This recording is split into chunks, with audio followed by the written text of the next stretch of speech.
realization chapter, right? We hear almost everybody talking in some way or the other about God, the soul, and the mystery of the universe. But if we are in quest of one who has realized God or is acquainted with Him, we will probably find none such among them. This is the reason why there is constant feud among the representatives of different religions. They talk a good deal about God, but inwardly they might be no better than a downright atheist. They acknowledge his existence in words, but at heart they seem to be totally unmindful of his existence. To them, the only utility of God is when they are in distress or misery. They expect him on such occasions to attend to their call to remove their troubles. They pray to him chiefly for the supply of their wants. It is really far from the idea of true love and devotion. A true devotee is one who loves him not for any favor or worldly interest, but merely for love's sake. He always remains in a state of complete resignation to his will. He is perfectly contented. So there's a spelling mistake there. Should be contented with all that is bestowed upon him, whether good or bad, joyful or unpleasant. Joy or sorrow is meaningless to him. Everything is a boon to him from his beloved.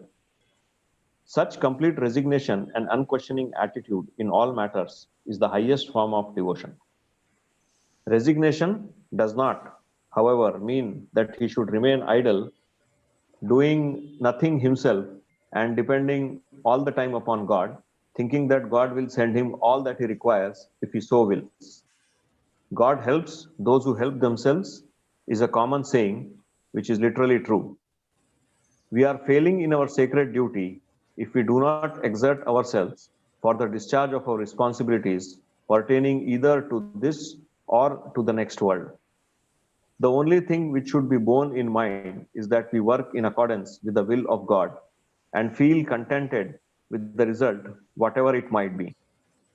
When we come up to this level, we may rightly think ourselves to be true devotees of the Supreme Master and hence on the right path leading to reality. Reality is not a thing to be perceived through physical organs of sense, but it can only be realized in the innermost core of the heart. We have therefore to go deep into it to solve our problem of life.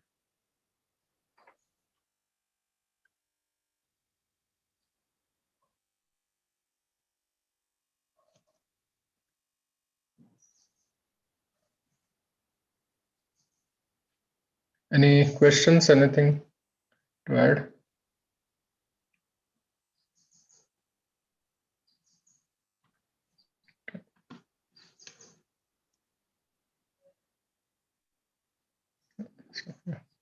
We have in our mind an idea of this great universe, which is, as we all know, the material manifestation of God.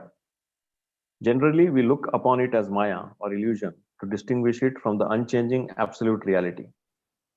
People have tried to define Maya in numerous different ways, not perhaps without some reasonable basis.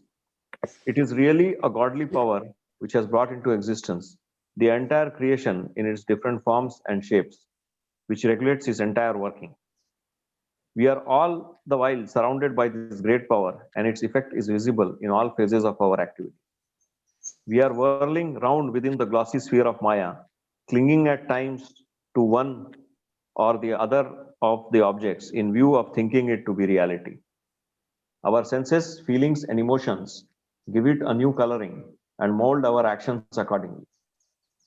We remain entangled within the snare of Maya without any hope of emancipation until we divert our attention towards the unchanging reality at the root. This vast circle of material manifestation, the direct result of Maya, is unlimited. In it, we go round and round with ceaseless motion like rim of a wheel, ever farther, it's written farther, that should be farther and farther away from the pivot.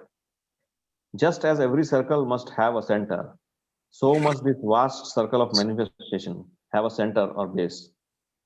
If we are able to discover it, we may possibly find a clue for solution of our problem. The whole of the science of mathematics rests upon the little base, the zero.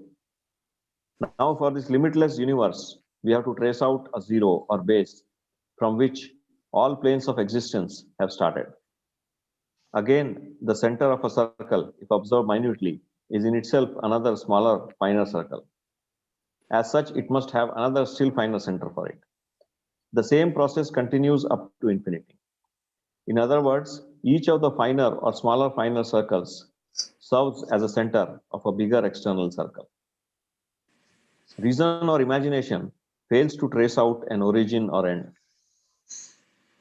Thus, behind this solid material universe, there is another finer or subtler universe, which is the cause or the center of this outer universe, which is the cause or the center of this outer universe. Again, for that finer circle, there must be another center representing by still a finer circle, and so on.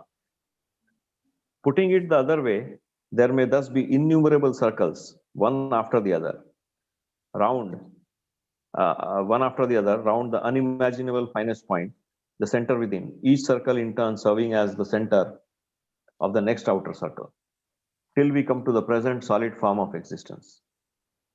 What we have to do now is to trace our steps back from the present gross form of existence to the previous finer and still finer form up to the farthest possible limit of human approach. In our present state of existence, we are revolving round and round within the sphere of grossness. Our only hope lies in pushing our way right across towards the center or the root cause, crossing the finer regions one after the other. That is the essence of the spiritual science. The root cause of the entire universe, from the finest to the grossest, is the innermost center, the base or zero. We may call it as God or Brahma.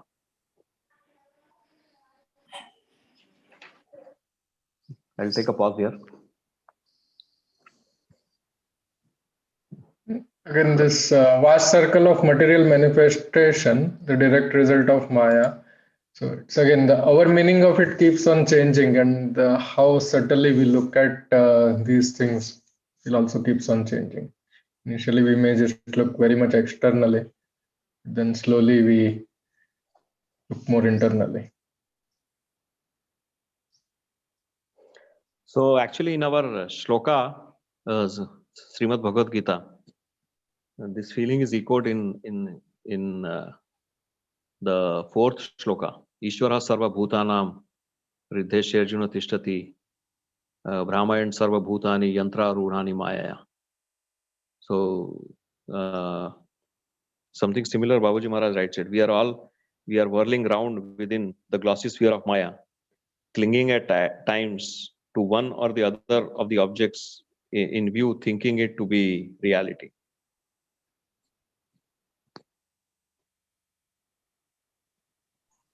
The idea Lord Krishna was telling in that thing is that Arjuna wanted to lay down the arms, and he says, I don't want to fight because I'm killing, and killing causes sin, and sin is bad.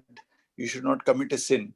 And he says, that is a karma he's talking. He says, the universe is like a machine, and you are like a fly on the machine. Machine moves, you have to move, you have to work, and the work happens even if you don't. Work happens by the will of nature, and it is all happening. And then once you realize that if not you, God will use somebody else to work. Work has to be done. So you cannot escape your work. You have to do it. Even if you're not doing it, even if you're keeping quiet, people think that keeping quiet, they're not doing work. But thinking itself is a work. Nobody can be free from work. That is the Maya.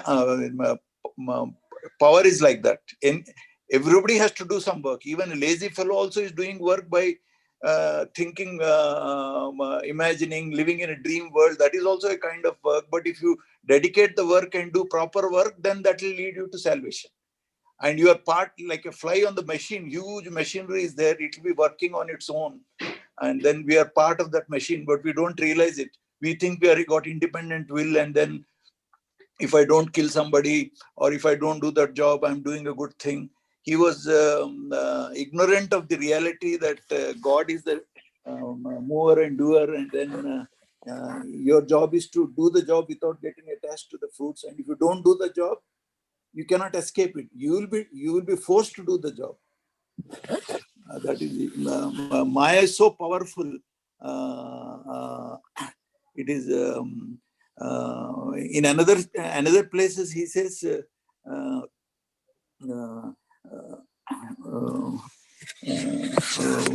my Maya is so powerful that unless you surrender, you cannot get out of it, he says. There is one shloka for that. Vidyadhar, wo kaun sa hai wo? No, I think the same shloka, the translation I will read. नहीं वो उसमें he says Tameva gaccham sharana.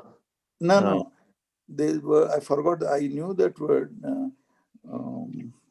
I forgot. Anyway, he says you cannot escape from this Maya. The play of the gunas is so powerful that it is impossible for anybody to escape from the play of these gunas, and they're so powerful. Unless you surrender to me, you will be a slave. You will be a victim of this Maya. Sir also is very. He quotes this sentence from Gita quite often. That means, anyway, if it comes to my mind, I'll tell you.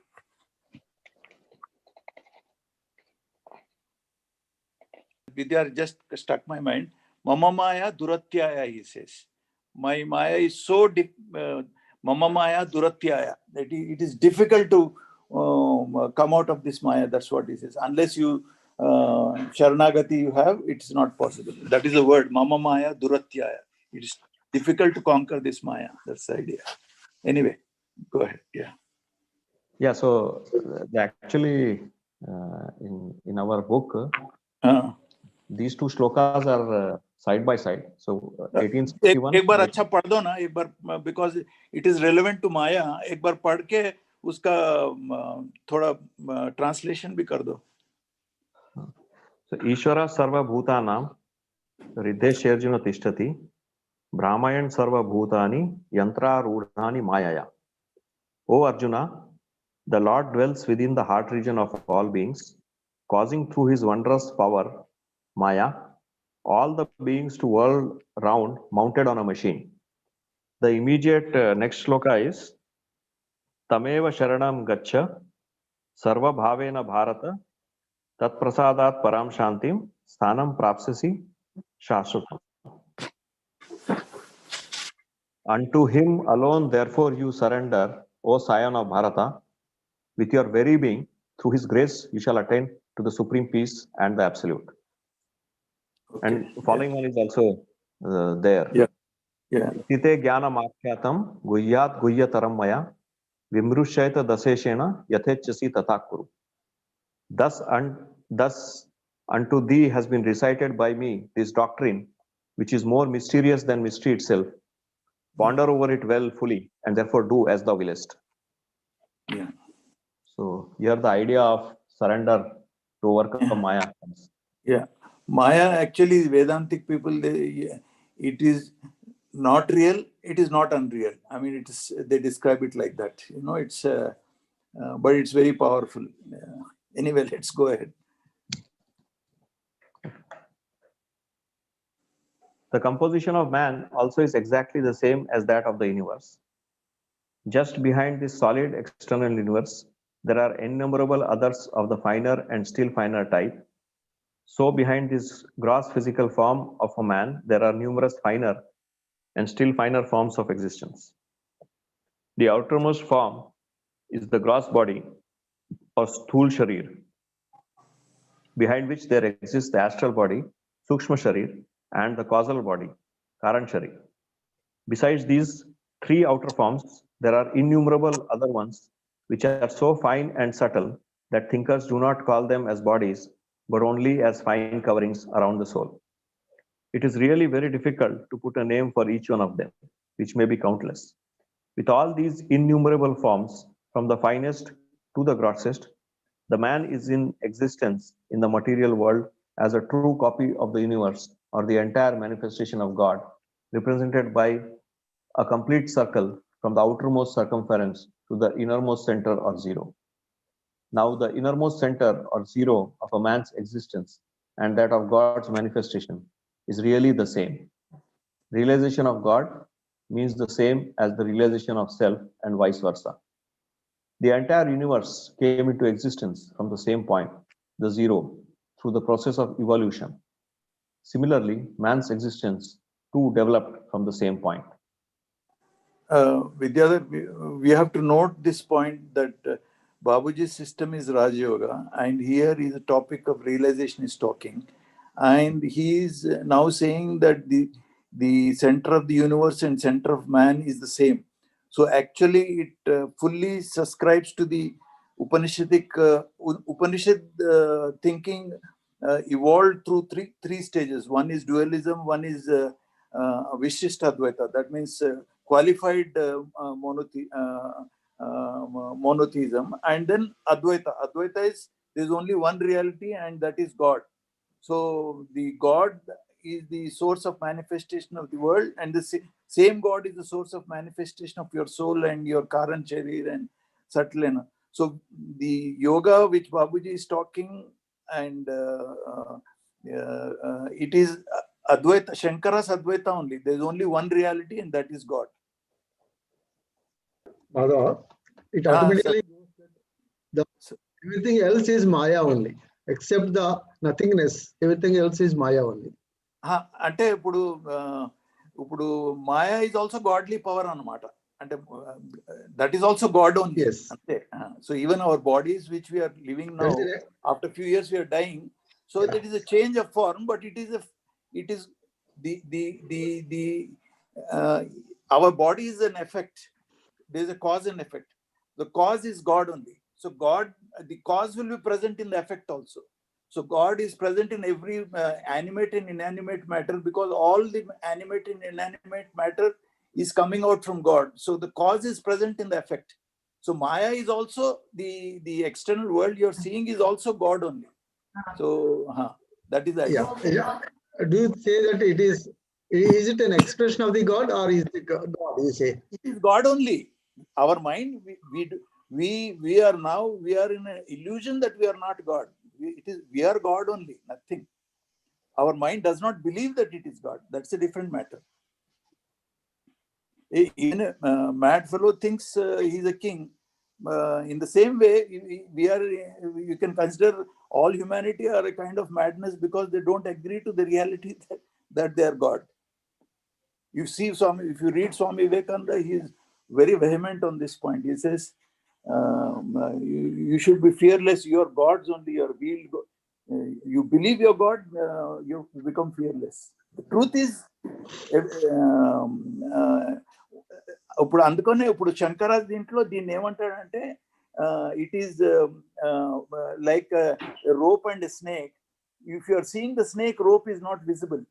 And once in yoga, once you merge in God, then everywhere you'll see God, because till that time, then the illusion that it is separate vanishes. Like the same example, like a lamp post and a human being, or the snake and rope. If you are seeing a rope, you will not see the snake. If you see God, you will not see the world. Everything is a manifestation of God. If you are seeing the world, you will not see God.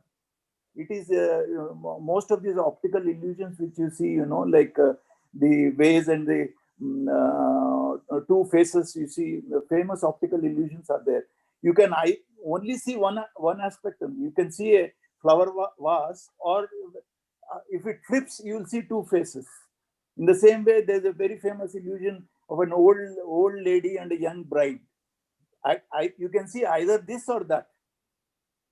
So when you are seeing the world, you will not be able to see God. If you see God, then the world vanishes from you. So that is the thing. So the whole effort of yoga is to see that our mind gets aligned with reality, and then simply the suffering simply vanishes. Like just like you wake up from a dream, it's gone. All the dream reality, in dream you have space, time, you have all experiences, you have suffering, joy, and all that. Once you wake up, the whole dream world collapses into nothingness. Similarly, when you merge in God, your whole suffering simply cannot exist in that reality. So Maya is the power. Babuji clearly is mentioning, no, Maya is the power of God. So Maya is also God only. But we don't see it as God because our mind is gross and polluted. That's all. Like in Bhagavad Gita article, Babuji is written, the mind which was plain and simple and unassuming character, it is acquired colorful disposition. If the colorful disposition is gone, you will see God everywhere. Simple and unassuming character of the mind has acquired a colorful disposition. That's what he uses the word. If the mind is simple and unassuming, then there's no problem. Then you realize. It's still not clear, sir. What we say in the Mahapralaya, everything is taken back into the nothingness. That's the divine. Only when the intention to create that show occurs, and everything else is manifested. So in such case, can we say that the creation is a manifestation of the divine, or it is the divine itself? No, Budu, the cause is there in the effect, sir. Without the cause, the effect will not come, no? The world is coming. It has come from Shob only. So the essence of the Shob is present in the effect also. The milk becomes the curd. So the essence of the milk is shape is, but it is still coming from the same essence, no? So whatever. So this is a very famous philosophical discussion. The cause is there in the effect. So God is present in all creatures, in every animate and inanimate things. It is made up of God only. Only our mind, our intellect has mistaken and is created duality. Actually, that subject is skin is the boundary. Anything beyond the skin is other, and this thing is mine. So that is that pollution is that disease has taken place in the intellect. That's why it is thinking that God is separate and planets, Earth, everything is separate. Now Joshi is separate. Now Dakshinamurti is separate from me. That is a creation of the intellect actually. But actually, if you see, every cell of us is composed of so many elements, and then elements, if you go deeper, it is the Tanmantras. So modern science also says it is electrons, protons, neutrons. Electrons, he says, they're probability waves. They exist everywhere. Now one electron can be existing in Kukatpalli, it may be existing in Apollo Hospital in Himayatnagar, and when I see it here, it will exist here. It is a probability of existence, and then that quantum theory has been, nobody could disprove it, and for calculation maths, it has been millionth time fraction, it has come out as correct only. So modern science is also talking the same Upanishadic language only, you know. So there's no separate. It is the grossness of the intellect which makes you think that God is separate, the animal is separate, and then earth is separate from me and all that. So once you do yoga and all that, and once you do self-realization, then this ignorance, that is called avidya. The avidya is called ignorance. When ignorance is otherwise called avarna, mala vikshepa avarna. Avarna is nothing but this ignorance in the mind. And once you're meditating, what you think, you become so. When you're meditating on the subtlest reality, that God is all pervasive, present in the heart, and that subtlest reality starts making your mind recover its original plain and unassuming nature, it will become. Once it becomes, everything becomes crystal clear. You're out of the only thing that is present is basically the consciousness, and everything else is only it's a consciousness one. There's nothing called everything else. Everything consciousness. is consciousness. Everything is, sir has also repeated, everything is nature of vibration and consciousness, sir. Only consciousness. Ante. Whatever matter, mind, everything is consciousness. Yeah. That is the fundamental of Raj Yoga. Yeah, the foremost avidya, they say, is the I-ness. Avidya tarvata I-ness vastadi, sir. When you see, when Babuji uses the word, due to an irony of fate, we have been snatched away from our homeland, he says. That is called avidya. Once you, then immediately, the moment you feel that you're separate from God, automatically this thing comes. You see the Dhyayato Vishayan Pumsaha, the first, he says, when you become angry and then you lose your sense of discrimination. When you lose your sense of discrimination, the memory is lost, he says. That means, what is that, Joshi, the last word? क्रोधात् भवति समोहः समोहात् स्मृति विभ्रमः स्मृति विभ्रमात् बुद्धिनाशो बुद्धिनाशात् प्रणश्यति. Buddhinasho pranishate. You lose the memory means that you are part of God, that you are a son of God, you are part of God. That memory is lost. Once that memory is lost, buddhinasha, that means your discrimination is lost, you are lost for all purposes. That is the idea. So we have now forgotten, we refuse to recognize the reality of our parents. It is something like that. That is avidya. Avidya will go only by repeated meditations when this, we have to come out of the delusion that we are separate from God. So that comes out only through repeated meditations. Yeah. But everything is God only. There is no question about it. Understand the oneness. That is what Islam also talks very rigidly about it. La ilaha illallah means there is only one God, no God but God. That is pure Advaita. They agree that you are the God, but they don't agree that you are the God. That is very, but the actual thing is that, no, so many fools are there who don't understand these high ideas. Even Advaita also, the Shankara's Advaita with Babuji is also now talking. Very advanced intellectually, PhDs, extremely people find it difficult to accept it also. Even I have known many people, even Babuji's disciples also, it is extremely difficult for very advanced thinkers also to think that they are God. They want to be followers of a master, they want to be followers of a God, but they don't want to accept that they are equal to God, because then they are associate of God, then they have to become very responsible. They have to take all responsibility on themselves. If they depend on somebody else, it is easy. So that is why in one of the article, Silence Speaks, I mean, he says Bhartruhari was sleeping on a pillow, and then once he realizes, he throws off that pillow. I had a peculiar problem. I asked, sir, what is this, sir? He's talking like this. Sir explained to me. He says, pillow is Guru or God. Then he realizes that he is himself God. Then he throws off the pillow. So like when master is telling you, think that master himself is reading this book, think that master himself is eating breakfast. That is the truth. Actually, in truth, we are master, but intellectually,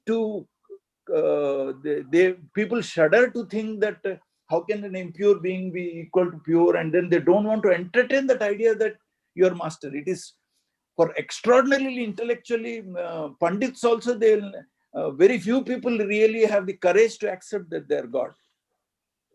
But yoga demands that courage, actually.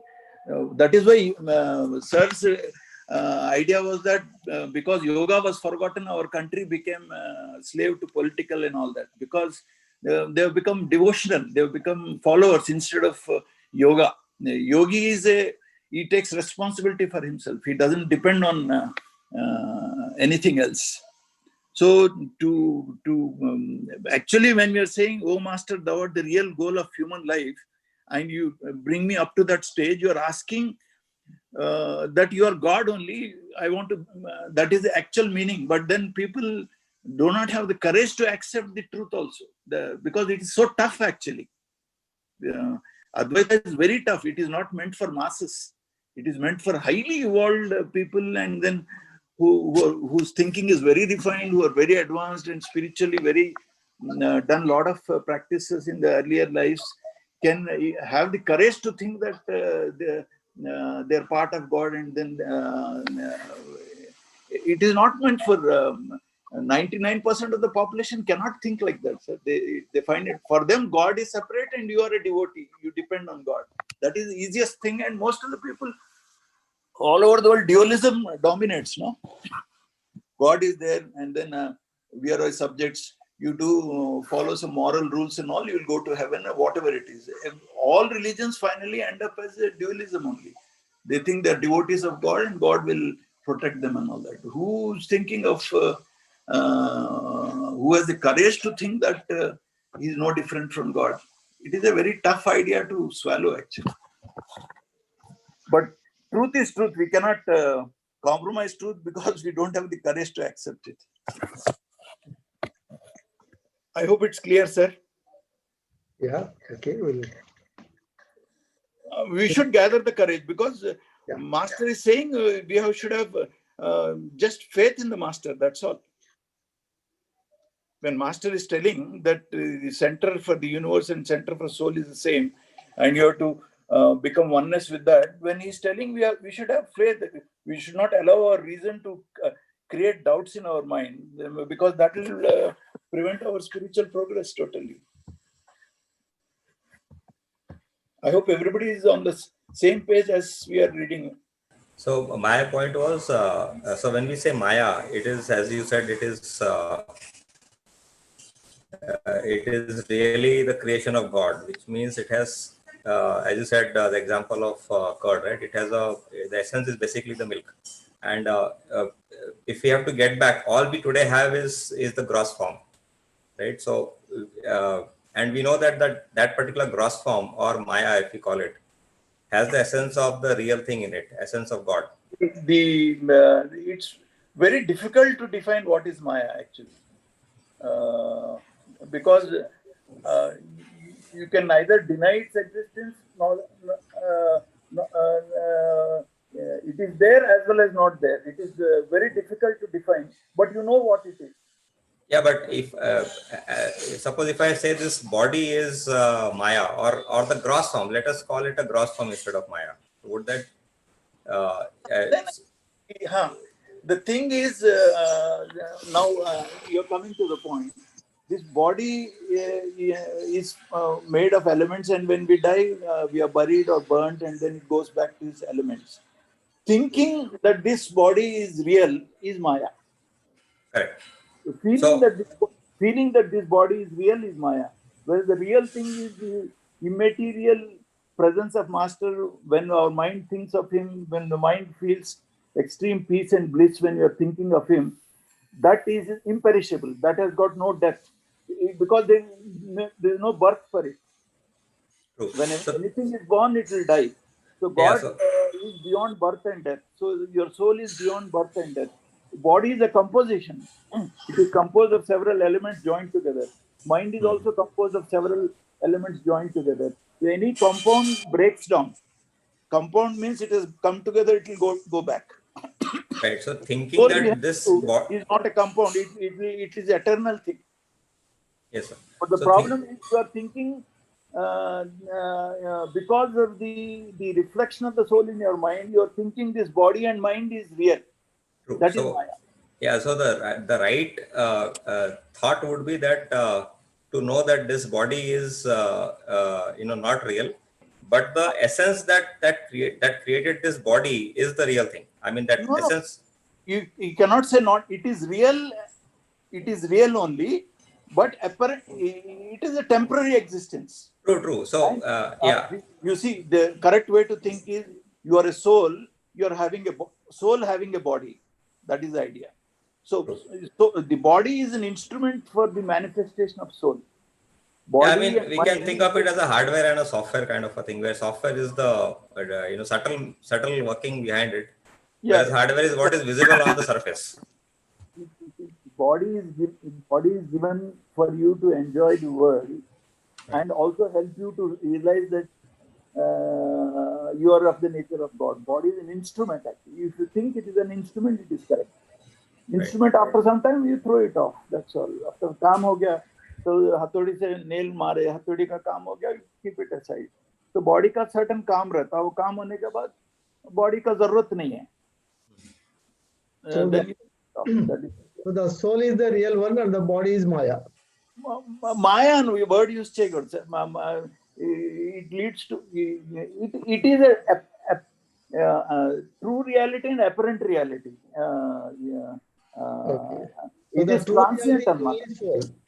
if you go in front of a bus beats you, you'll have pain and all that. Pain will be real only. It's not Maya. So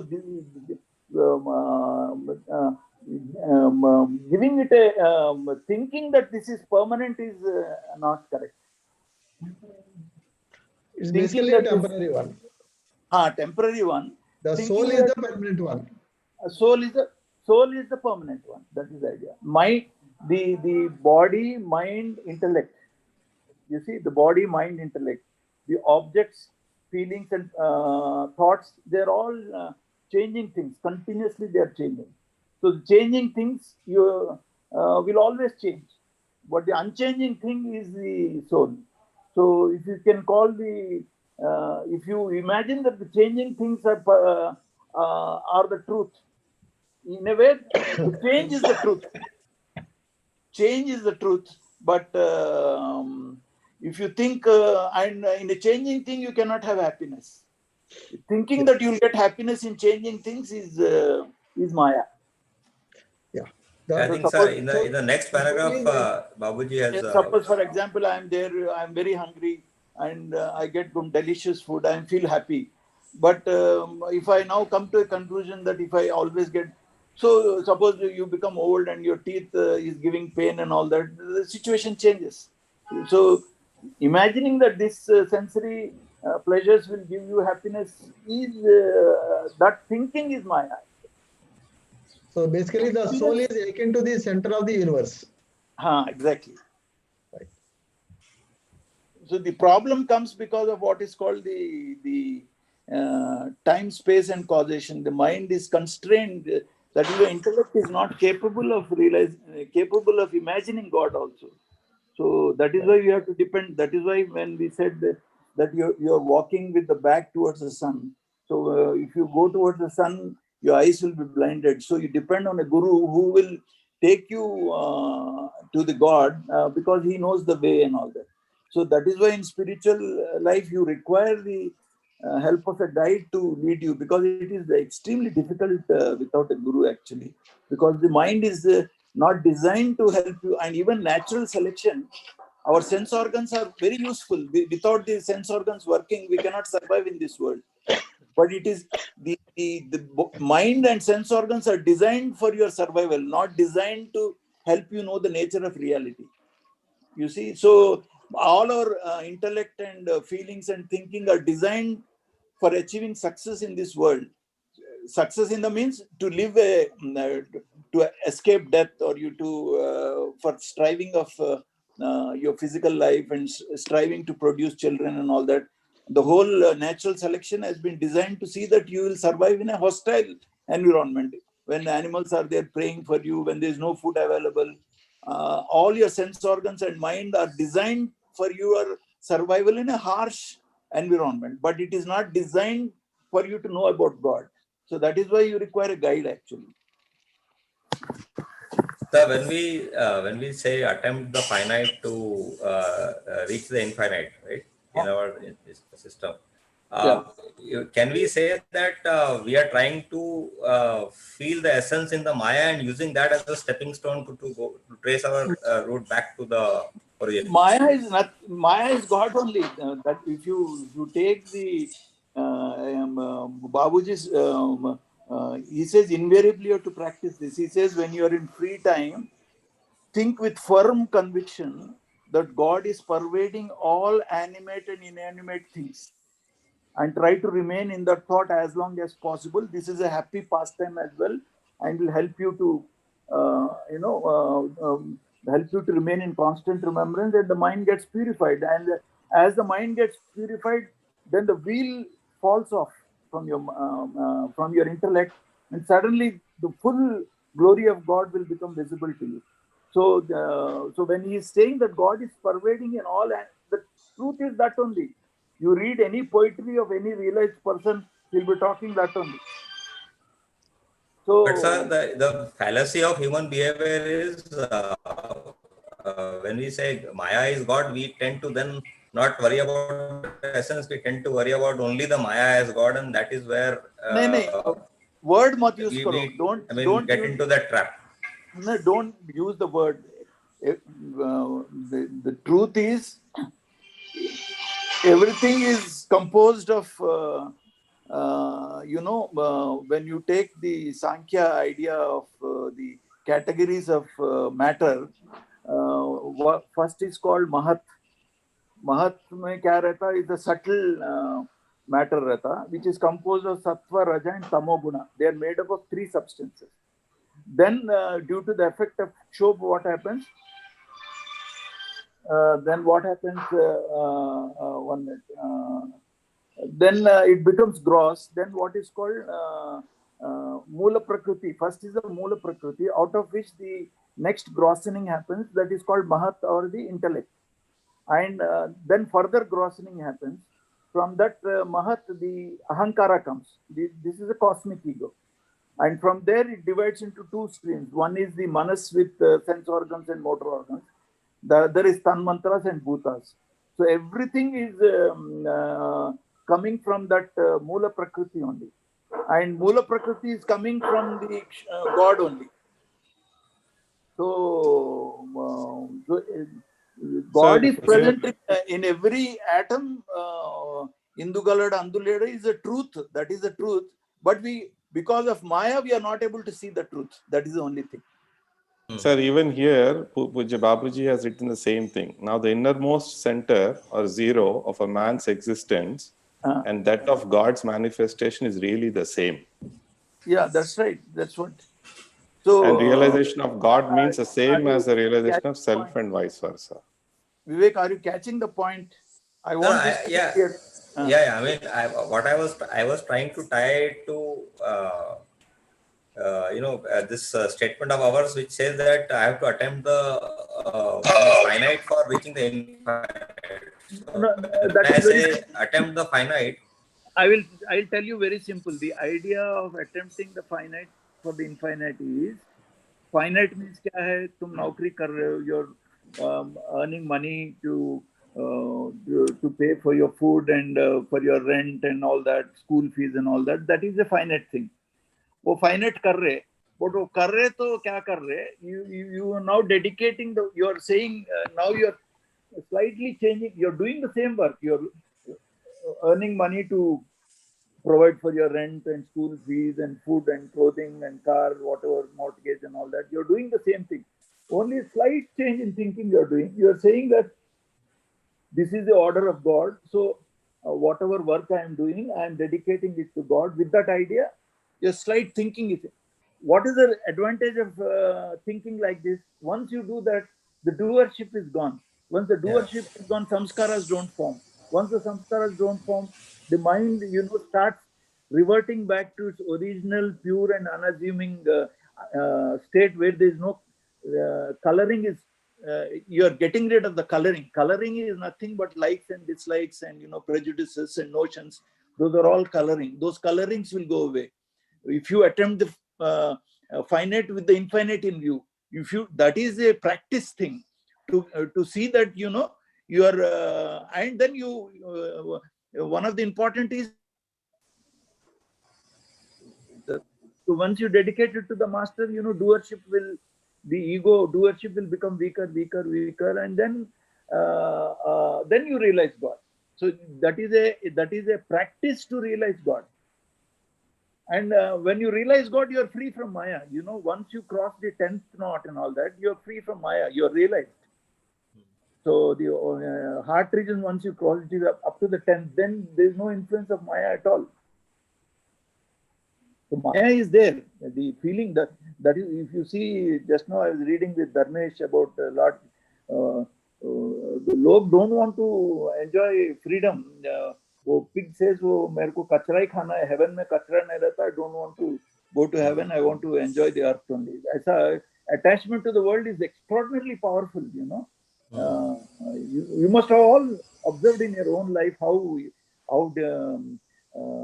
how much attraction the sense organs, the pleasure-seeking tendencies, name-seeking for name and fame and recognition in society, and for physical comforts, and then the extraordinarily powerful attractions, and then उसको छोड़ के जाना बोलते उतना what is wrong with the common refrain in the world is what is wrong in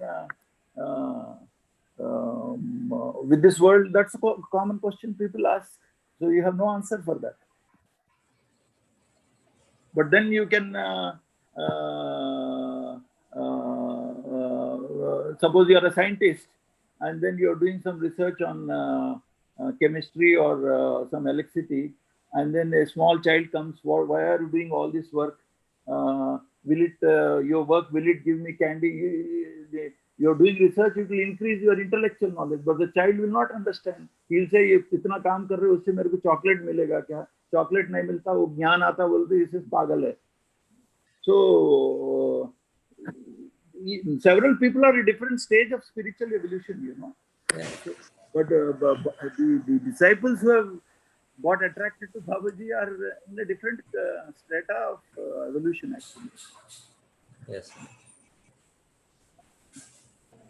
Just one thing to add here is that when we're talking about feeling of God as self, right? And so I was just looking at the Pindadesh tool. So if you see the third knot positive, one of the thing is I think and feel master as all of myself. So that is in the second knot. And before that, you know that in the this is third knot. In the second knot, there is an inseparable relationship, part and whole relationship between master and me. Yeah. Then when you go to the fourth knot, you see that there is, one second. No, my I do not identify myself with any person or thing other than the divine. That is in the fourth knot. And in the fifth knot, it is I am in the realm of pure consciousness, and I am aware of, I'm forgetful of myself. The idea which I want to tell you is that we should be bold enough to accept unconditionally the thoughts of the master. And he says, I make you masters. Means you should accept it and you should think that you will become a master one day. That means master means your mind is, you become one with God. That is the yoga means what is union. Layavastha means what? The subject and object merge and become one. There is no difference between this object and subject. You know, they all become one. A feeling of oneness will be there. So in that, who is God and who is the disciple, invertendo comes in there. And then, so unless you have the courage to accept it, a moment will be difficult. Because people don't accept it? Because you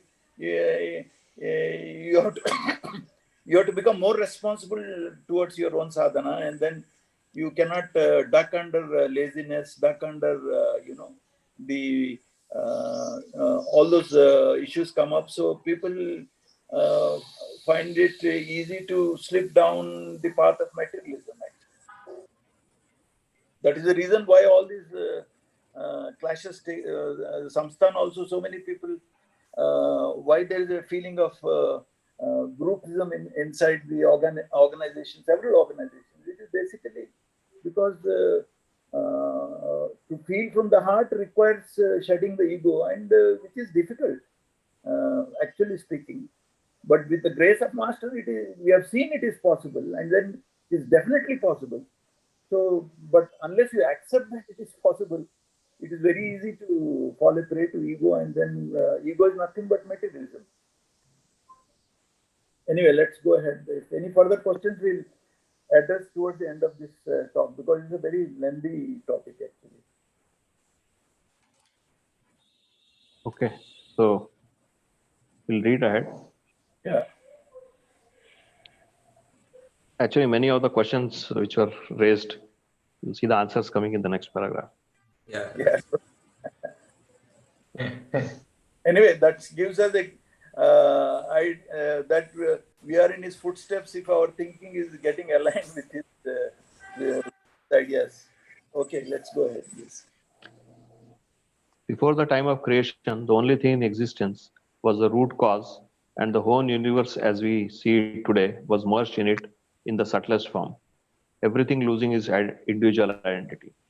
Now the center, like the tiny seed of the tree, included within itself the whole of the universe in the subtlest form. It was thus extremely abridged form of the same expanded manifestation as we see today. Thus the center, the latent motions, and the entire creation in the subtlest form, all combined together as one unit, led to be the cause of creation when time came. At the time of creation, everything began to assume a form of existence. Man also assumed his individual existence. The consciousness of individuality was the first covering in the composition of man. Further additions continued one after the other. Egoism began to develop and ultimately assumed a grosser form. The working of mind, senses, and faculties began to contribute their share towards grossness. Actions of the body and mind led to the formation of samskaras. Finally, now the man exists in the grossest form, consisting of the outer gross body and inner finer bodies and coverings. Now, from this outer solid state of existence, we march right towards the center, passing through finer states, one after the other. From gross body, we come to the mind body, and then to the causal body, growing finer or subtler at every step, and proceed on further, dealing with other coverings.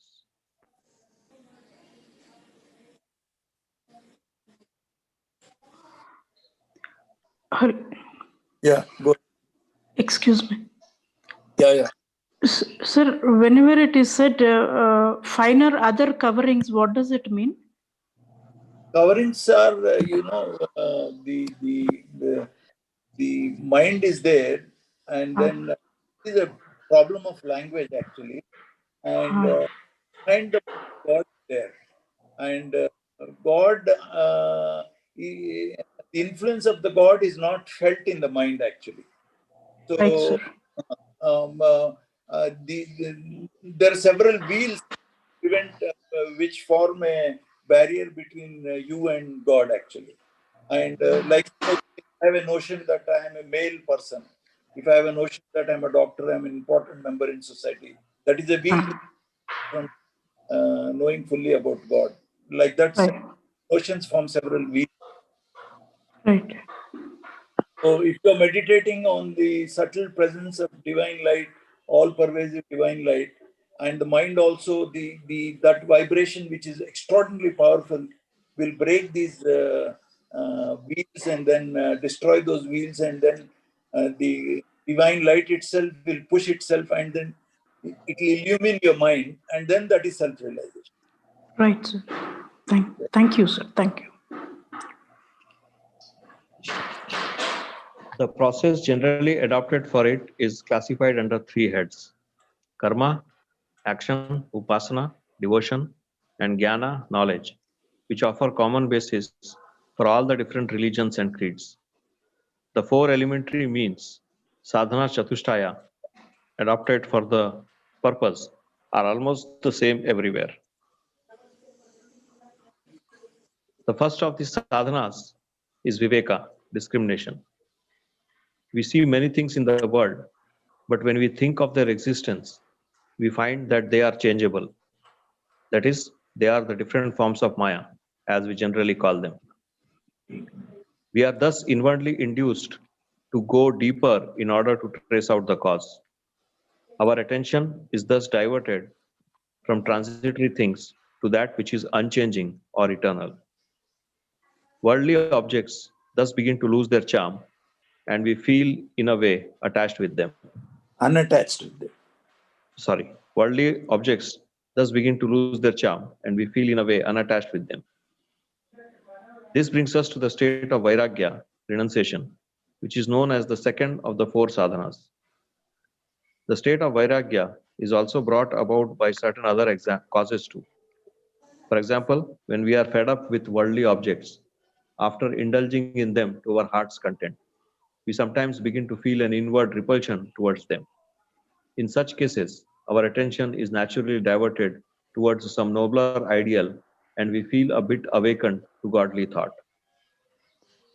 Secondly, when we have been deeply pricked by the treachery and faithlessness of the world, we feel disgusted and inwardly averse to worldly things. Feeling of dissatisfaction and detachment also develops when we are in a state of bereavement on account of the death of some of our dear ones. But Vairagya created under such circumstances is seldom genuine or lasting. It soon disappears with the change of adverse circumstances. There is a story which relates that a certain man wanted to see Kabir Das. When he reached his house, he was informed that Kabir Das had gone with a funeral party to the cremation ground to burn the dead body of one of his deceased relations. The man proceeded to the cremation ground to see him there. But as he had never seen him before, he thought it might be difficult for him to recognize Kabir Das among the party. For this purpose, he was told that he should look to the halo round everybody's face. The halo round the face of each one of the party would be found glowing as he proceeded towards the cremation ground, but would grow dimmer and dimmer and finally disappear as they returned. Only the halo round Kabir's face would remain glowing all through with equal luster. Thus, the feeling of Vairagya, actuated by such sudden causes, is generally short-lived and changes with the change of circumstances. For though the sudden shock temporarily creates a feeling of Vairagya, the seed of desires and enjoyments still lies buried deep within the heart and may sprout forth immediately when it finds a congenial atmosphere. The feeling of Vairagya in the real sense and with lasting results can only be developed after thorough cleaning and due moderation. We'll stop here. Of course, this is very clear cut. But one of the reasons why people cannot successfully meditate is because when you're meditating only with your conscious mind. But you have a subconscious mind, which is a huge part of your mind, and all the desires and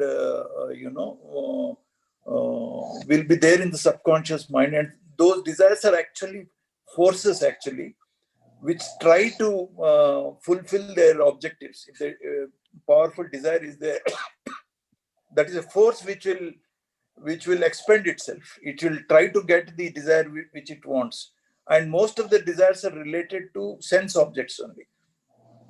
So these forces, when they are very active, actually your mind cannot rest on God. It will be the moment you'll be looking for time when this meditation will end, so that your mind can indulge in your problems. Problems are all desire. Any thought is a desire. So that is the reason why. But if a person is really meditating, after the meditation for about 5 to 10 minutes or 15 minutes, he'll not be able to talk anything because his mind will be peaceful and blank. And even if he talks, he'll be just talking about gratefulness to God, or only talking about God, or generally tries to keep mum actually, because the mind will be very quiet. So that is why point B meditation, where if you think that your sensuousness is going, that means attraction to sensory organs, then the desires will soon begin to bid farewell. Unless you develop detachment and a sense of vairagya, that means viveka. Viveka is knowing that things are transient, which requires introspection. And that viveka will lead to vairagya, your success in meditation will be very difficult actually, because unless the mind is calm and peaceful, it cannot rest on God, on the presence of divine light in the heart. So that is why point B meditation, ISRC has made a lot of efforts to, but people are doing probably in a mechanistic manner, because they have not appreciated why they are not succeeding in meditation, because they don't understand the workings of the mind itself.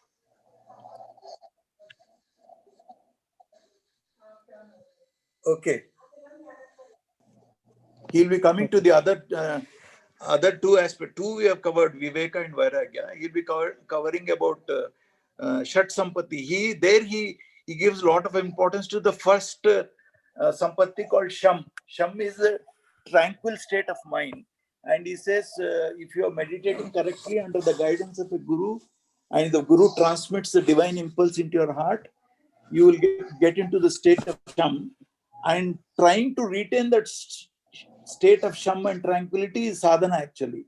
And as a result of maintaining the tranquil state of mind, you will get Viveka and Vairagya automatically in my system. That is what he claims. He says, in my system, Viveka and Vairagya are results of practice. Whereas in tradition, unless you have renounced the world and renounced all desires, you are not fit to approach to a guru also.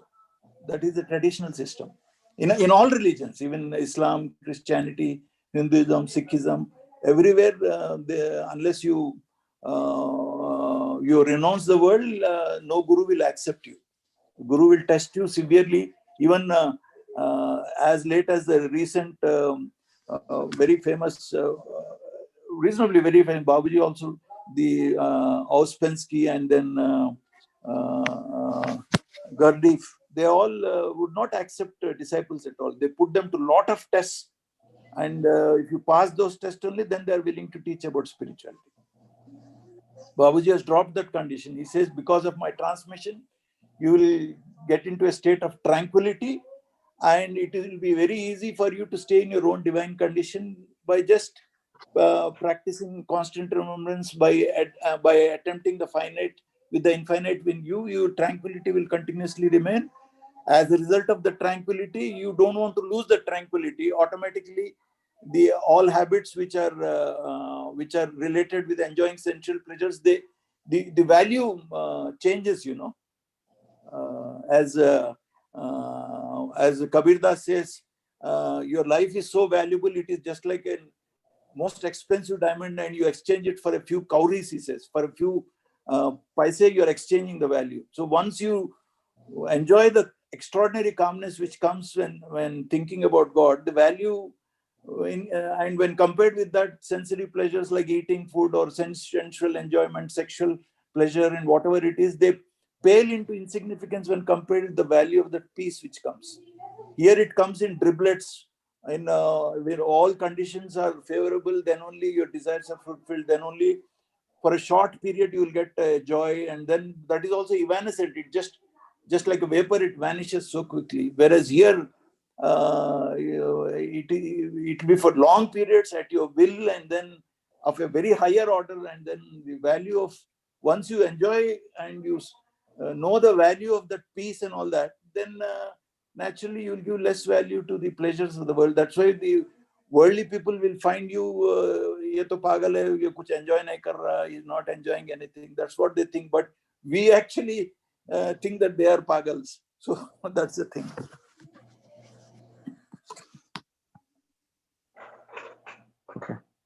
Okay.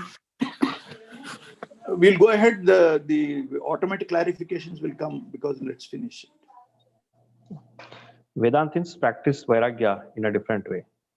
They force their imagination to believe that everything they see is Maya, hence transitory or false, and conclude that the reality at the bottom is Brahma.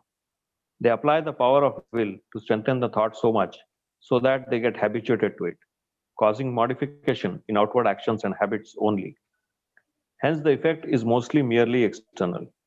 It may, however, after a long and continued practice, possibly reflect somewhat inward. Similarly, Viveka, actuated by mere forcing of imagination, without a touch of practicality, has no sound basis. A close study of the subject will show that really Viveka and Vairagya are not the means, but only the result of some means, sadhana. Viveka or Vairagya is a state of mind developed at different stages by constant practice of certain yogic sadhanas, example, remembrance, devotion, or love, etc. We'll just stop a minute, Vidyadhar. So you see, the methods are remembrance, devotion, love. meditation practice, evening cleaning, point A, point B meditation, universal prayer. These are the methods which will bring you the states of Viveka and Vairagya. So our job is to practice the methods as simple methods which he has given. And if you practice it, these come as a natural result of your practice. Just like if you practice any game or practice any learning any to write a code or whatever it is, as you practice, the result will come. You master it. So if you practice this meditation correctly with love and devotion, Viveka and Vairagya will come. So the importance of practice, I want you all people to be conscious of this. Try to remember it and then bring it into practice actually.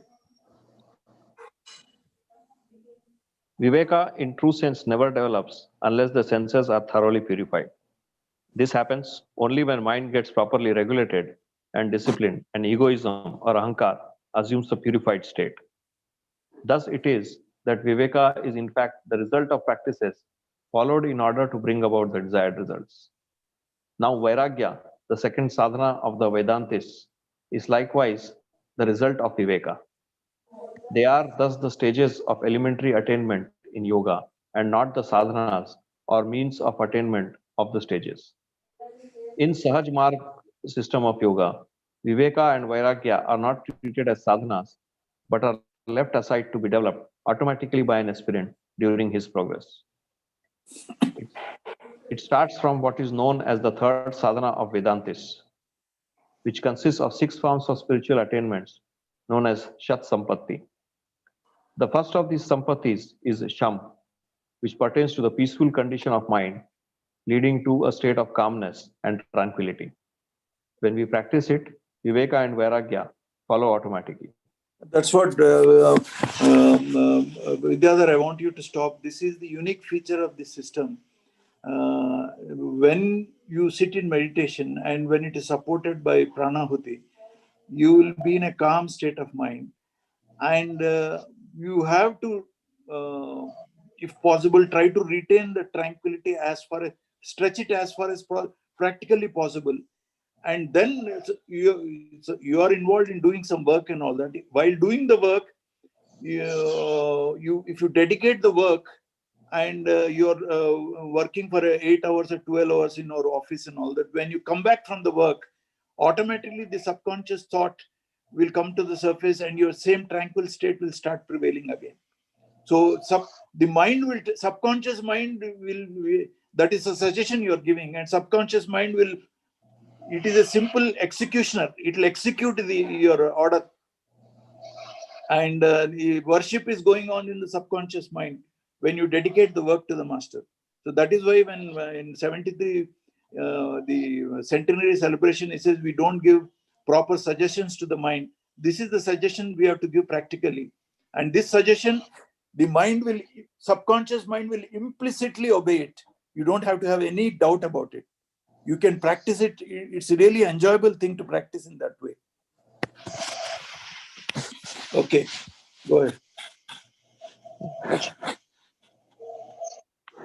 Vairagya, in the sense of non-existence of things, is in my opinion a very difficult process. For in it, you have to take up the negative course and discard or reject everything that comes to your view. But if you take up the positive view and accept one thing only as real, sticking to it wholeheartedly, other things will naturally fall in the background, and by, you will become unmindful of them. Consequently, your attachment with them will gradually begin to disappear, and you will gain Vairagya by easiest means. Thus, the primary thing in yoga is the proper regulation of mind, which is ever restless.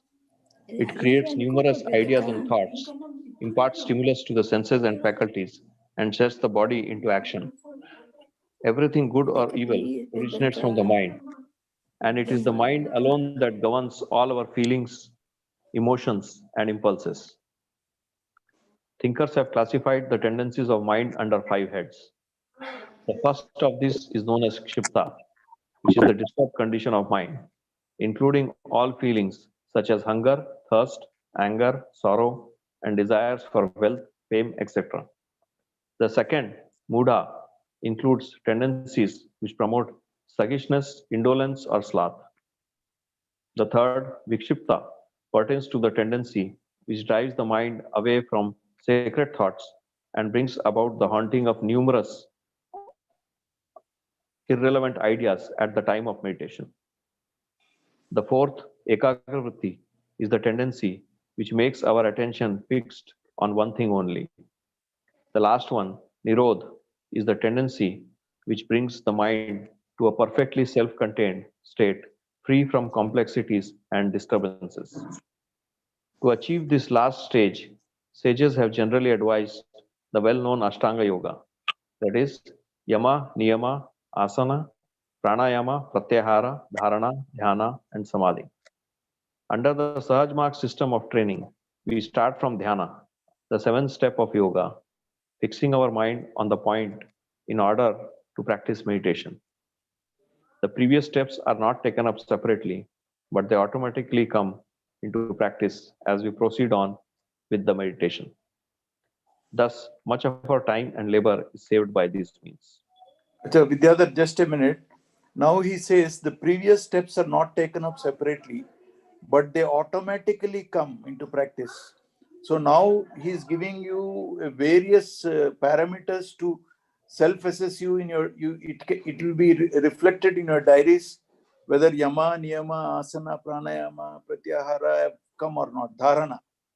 So we can elaborately, if you want, later on we can discuss what is yama, what is niyama, and what are the thoughts. If you are doing correct meditation in our system, as Babuji claims, yama, niyama, asana, all should come. You should be able to sit undisturbed, like Sir used to sit for 7-8 hours in meditation without changing his posture. So that comes automatically.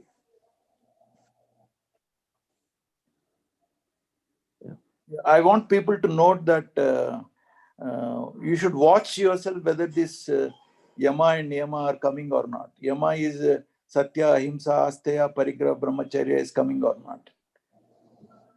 Yeah, okay. So actually, I want to highlight one thing which is very important. Yeah, please.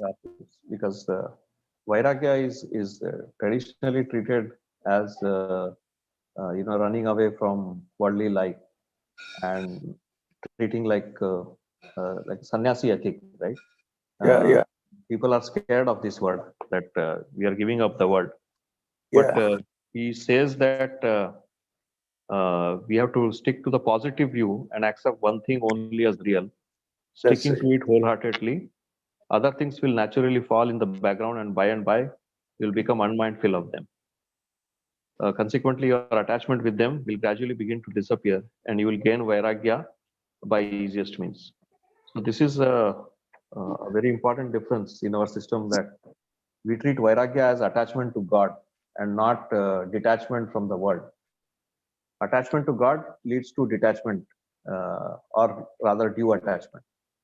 So that is important difference. Yeah, important difference between what because if we speak to people who come from traditional background, from them vairagya, any family person will run away from us. No, Vidyadhar, the Babuji, other places also, I think he has commented that people who claim that they're vairagis, they're staying in mountains and jungles and all that, they also are worried about their family, their comforts and this thing. So they, even though outwardly they have renounced the world, inwardly their mind clings to things. So that is not real vairagya. They're externally, it's a dikhawa hai, show, but internally their mind is still attracted to power, still attracted to prestige and name and fame and vanity, pride. All those things are there in many. You can see in the history of many of these so-called vairagis who wear the orange robes and saffron robes. They outwardly they've renounced, but how many of them have truly renounced in their minds attachment towards their body or name and fame or physical comforts or all those things? That's a questionable thing. But as Abhyasis, we should be clear that Clear about Vairagya this idea. is Yes, not absolutely. running about our duties, Yeah. running away from duties, but positively loving God in all our acts. Yeah, that's right. Practice. Sir has used the word anuraga. Vairagya is, that means once you move into second knot, that is called Sat Swarupa Jnana, you feel interdependence with God. You feel that God is dependent on you, you are dependent on Him. And then that is where interdependence also develops. So you will start feeling God in everybody. Since God is there, you automatically develop love for them. So you'll develop love for the essence of God in everybody's heart. So automatically that is equivalent to vairagya actually.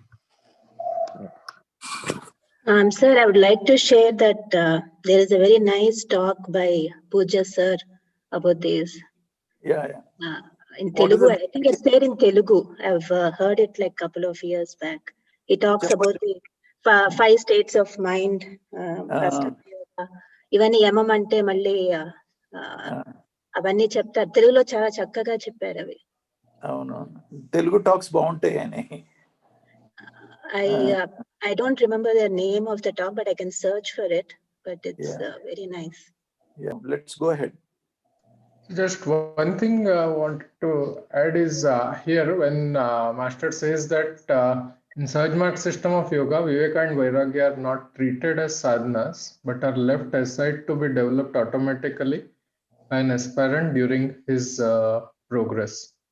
So again, sir has clarified that what we are given is the condition, but to implement that, like the attachment to God in the day-to-day life is something that we have to develop. So similarly, Viveka given as a condition, but to have it in the day-to-day life is our job.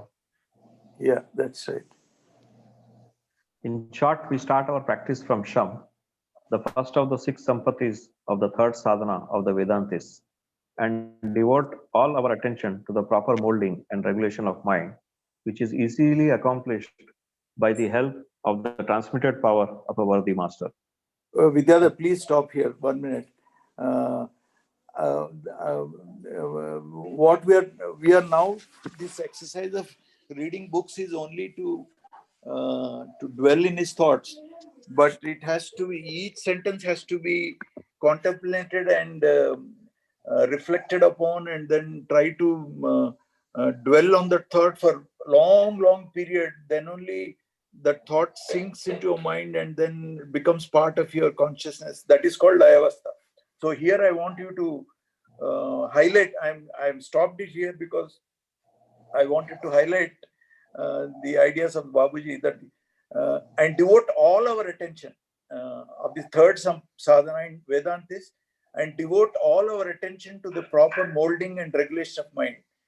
So all our when you use all our attention means wholeheartedly. That means the willing faculty, the feeling faculty, the intellectual understanding, all 3 should be in harmony, and then your sense organs and motor organs should be very quiet. And pratyahara, that means you should withdraw yourself from all your job concerns, all your worldly concerns, and early morning you should devote yourself wholeheartedly, rest your entire being on the divine light. Then that is important. All our attention means that involves your whole being, heart, soul, and everything should be resting on the object of meditation, which is the all-pervasive divine light in the heart actually. Yeah. Control of senses and indriyas, or dham, follows automatically when we fix our mind on one thing and one alone, which is the reality, ignoring all others. Generally, most of the sages follow this course. A few of the sects attempt an approach to Sham through the practice of karma, action, others through devotion or bhakti. There are still others who set aside both of these and proceed on through the medium of jnana, knowledge. In fact, the stages of karma, upasana, and jnana are not different from each other, but are closely interrelated and exist all together in one and the same state. For example, in upasana, controlling of the mind is karma. The controlled state of the mind is upasana, and its consciousness is jnana. In jnana, the process of thinking is karma. Stay on the thought out object is upasana, and the resultant state is jnana. While in karma, the resolve to act is karma, process of bringing it into practice is upasana, and the consciousness of the achievement is jnana. Thus, it is that in our system of training, they are taken up all together most efficiently, creating automatically the state of viveka and vairagya in true sense. No practice is really of any avail if it does not naturally result in viveka and vairagya. The real form of viveka is that when a man begins to realize his own defects and shortcomings, and the bottom of his heart feels repentant for them.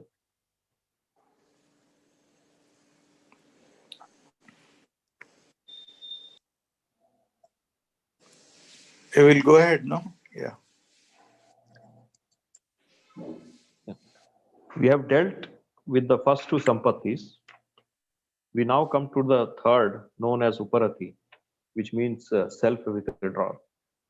In this state, a man is free of all desires, even those pertaining to the next world. He is not charmed or attracted by anything in the world. His mind is all the time centered in one, the real. It differs from the state of vairagya in the sense that vairagya produces a feeling of aversion for worldly objects, while uparati is a state in which both feelings of attraction and repulsion are absent. Vairagya is really the incomplete form of this nobler and higher state. At this stage, our mind, senses, and indriyas are completely purified. We begin to feel fed up with all external things and dissociate from them, thinking them not to be worthwhile, paying any attention to them. We are free from the effect of attachment with the world. Even the comforts of paradise have no charm to such a man, nor does he feel any attraction for salvation, liberation, or other higher ideals.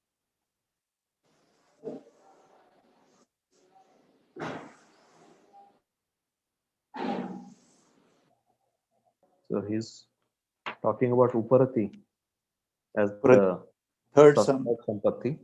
Yeah. It's the refined state of super refined state of vairagya. These things are related to, if you see towards infinity, they will be in the around 9th, 10th, or that.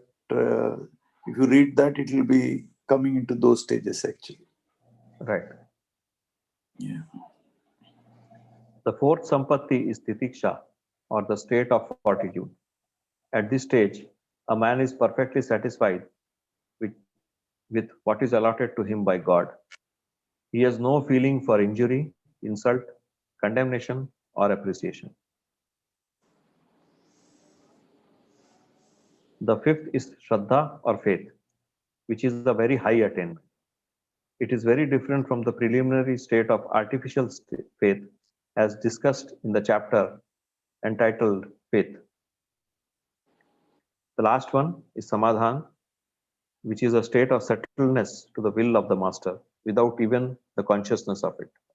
At this stage, a man is perfectly devoted to the great master without any thought besides. It is actually like Sir was telling, this is a state of Prapanna Prabhu condition, which most of the higher disciples of Babuji live in that and work from that plane, where whatever thought is coming is treated as a will of God, and that stage is there actually. Yeah, we'll go ahead. We have thus dealt with the various attainments of the third sadhana. We now come to the last of the four sadhanas, known as mumukshu. Little remains now to be accomplished when a man comes to this stage, except to develop close association with absolute reality or actual merging in the state of non-entity. It is the practical phase of realization and could be achieved after earnest practice of the elementary sadhanas under the old system of yoga. The modern system of Sahaj makes a diversion from the set old path in the respect that it does not take up the different steps of Ashtanga Yoga one by one separately, Under this system, asana, pranayama, dharana, dhyana, and samadhi are all taken up simultaneously during the course of meditation. Meditation in due course leads us to concentration or the state of samadhi. Thus, we naturally proceed to samadhi, which is the final step of yoga. Acha, Vidyadhar, just a small comment. In the tradition, what happened? You are supposed to have all the 6 sampattis. I mean, not as described by Babuji, at least in a very preliminary stage. And then also have what is called mumukshata. That is, a craving for liberation should be there. Then only you're fit enough to go and seek help of a guru, help of a realized guru. Till that, all these 4 these 4 conditions are not met, the true guru will not accept the disciple as a to train them in spirituality. These 4 conditions are necessary qualifications to go in search of a guru, actually. So just imagine how tough spiritual life is, and how Babuji has made it accessible to ordinary people like all of us. I was just wondering that we have now covered Sat Sampattis and we are moving to. If it is long, we will cover it next time then. Do we want to then continue? We'll stop it here. It's all, as I told you, every sentence of his requires 1 paragraph or 2 paragraphs. Will keep us occupied for our whole day, actually.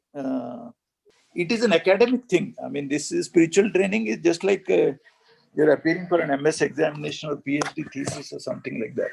I want all of us to approach this whole subject with that kind of a seriousness where, you remember things just like as you appear in the exam, so that, you try to imbibe, and then go. When you're preparing for an exam, you go in the night and then try to recollect or you write down notes and all that.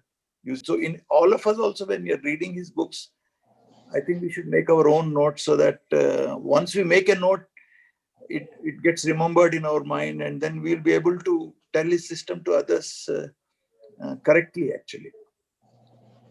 So it's not just a casual reading we are trying to do here. We are trying to study his thoughts, and we are studied, then we should remember it, and then we'll remember it if we recollect it more often and often, and then finally you don't have to look to your notes and then talk about him to others. That should be the aim of our study program, actually.